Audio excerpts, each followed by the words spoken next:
Hello, everyone, and welcome back to Peace English Channel and Made Easy, the podcast that helps you sound more natural, more confident, and more like a native English speaker. I'm your host, Sarah. And today's episode is all about something that even advanced learners struggle with: prepositions. Prepositions are those tiny words in, on, at, for, to, by, with, about that carry a lot of meaning. Get them right and you'll sound fluent. Get them wrong, and the sentence might feel a little off, so today, I'll teach you how English speakers really use prepositions, the natural patterns we follow, and the little tricks that can instantly make your English sound more native. Let's get started. 1. Prepositions of time and place. 1. In, on, and at the native framework. Let's begin with the most confusing trio: in, on, and at. Think of them as zooming in on a location or time in. Large areas or long periods in a city in the world in 2025 in the morning, on surfaces or specific dates.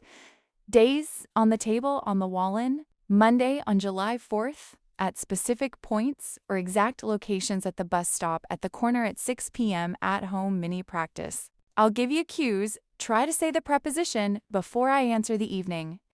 If you said in Great Friday, that's on the airport at the airport. Great job. 2. Natural expressions with prepositions. Now, let's look at expressions that native speakers use constantly. These don't always follow clear rules, so you simply need to learn them naturally.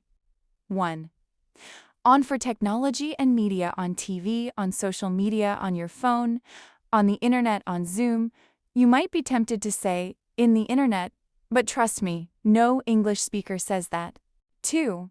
For activities and events at work, at school, at a party, at a meeting. If you're talking about a place where something happens, use it. 3. In 4 groups and teams, in a band, in a club, in a group chat. 4.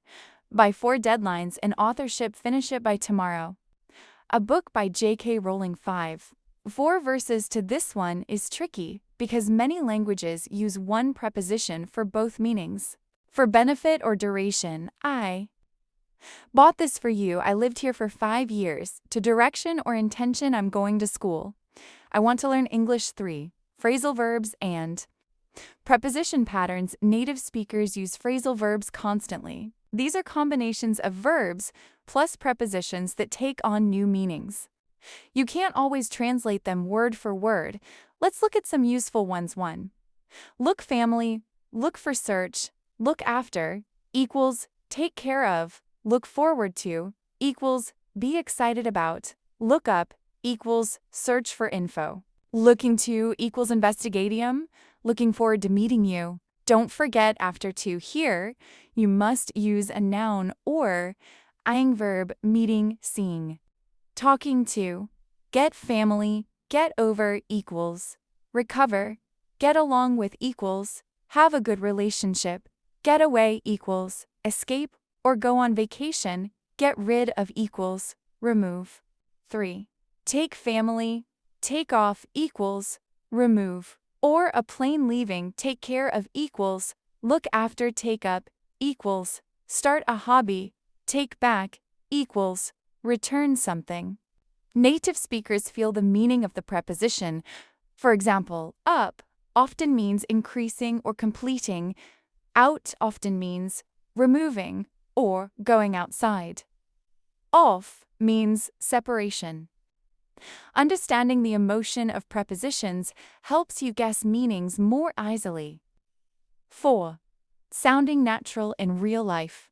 Let's practice how prepositions create natural-sounding sentences in everyday conversation. Example 1. Describing your day: I woke up at 7, got on the bus, arrived at work at 8:30, and had coffee with my coworkers. Example 2.